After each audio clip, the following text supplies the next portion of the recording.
Welcome. I'm Halcyon, and this is the Hug Nation broadcast. Today, the topic is I'm a racist. I am not a Confederate flag waving, don't you dare date my daughter kind of racist.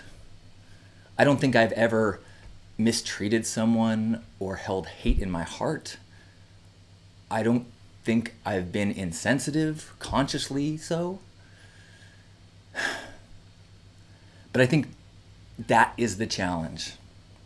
If someone pointed out something I did as being racist, my instinct would be to defend myself. No. I'm a good person. I can't be racist. I'm not like, the examples of racism I see from 60s movies or Southern protests or flag burning. Like, no. I'm one of the good guys. And I realize now that dichotomy of bad, racism, good, me, and the rest of us puts us at a standstill with progress and growth. The reality is that even with no conscious thought about doing anything bad, I am part of a system that is built with racism, that has got racist themes and pressures deeply into the culture, the laws, the society, the history. And so, because of that, I am racist.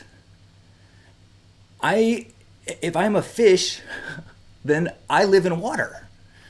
And if I am an American, I live in racism. And racism is a part of me.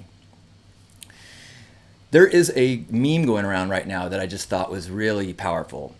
It said, treat racism like COVID-19. 1, assume you have it. 2, listen to experts about it. 3, don't spread it. And 4, be willing to change your life to end it. And to be honest, it's only recently that I get that. It's only recently that I understand how it's baked into so much of who I am and my experiences and everything that I see in the world. And I love that COVID example because I can get my head around the idea of being asymptomatic and yet also being infected and doing damage in the world without meaning to.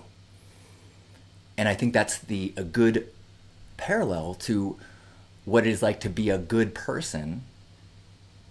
Think that you're asymptomatic about racism and yet still being a carrier. And so my goal in saying this aloud, saying I am a racist, is to encourage white people to treat that word differently.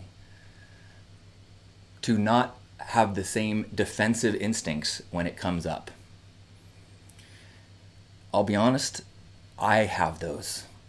I feel defensive when I get called out on things. I want to explain myself. I want to be seen as a good person.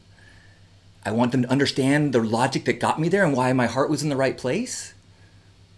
A good friend, Darcy, gave me the advice, don't seek closure. Try to be okay without wrapping it in a bow. Try to be okay with me not making people understand my side of it. Try to just hear it. Try to see how that's possible, that could be interpreted that way or seen that way, or how it might cause pain, suffering, insensitivity in the same way that my asymptomatic virus might cause pain and suffering without meaning to. I'm trying to say this, and I'm trying to voice something in this area, even though I'm very scared to do so. It makes me very uncomfortable. I don't like the feeling of potentially being wrong. And so I'm trying to speak much less and read more and listen more. But I think that being totally silent is weak. And that even if it takes a little bit of courage to be in this state of uncomfortableness, whether I get called on something or in this moment, it is a tiny price to pay for a lifetime of privilege. And compared to the bravery that I'm seeing in the streets right now by activists and protesters, that's a whole nother realm of courage. So I should be able to show a little bit of courage and sit in the discomfort. And I'm challenging all white people to do the same. It's great that we are marching. It's great that we are protesting, but that does not cure the illness. A march and a protest is like a single treatment against a cancer that has infected the entire body. And like radiation treatment, it is going to take destroying some of the functioning body before we can eradicate the disease. I think that is as far as I'm going to speak. I'm going to recognize that I do not have the perspective, the expertise, or the voice to lay this all out. The most powerful book that I've read so far is White Fragility, and I highly recommend that if you have issue with anything I've said today, give that a listen or a read and see if you still struggle with these concepts and this identity. I will continue to try to spread more links, try to amplify the voices of people of color. And if I speak up and it goes the wrong way, I will avoid or try to avoid the tendency to defend myself. I've been taking a few licks lately, and I'm owning that as a part of my journey. I'm not going to say that it's ever possibly cured, but by knowing that I am a carrier, hopefully I can be a better participant in the healing. So yes, I'm a racist.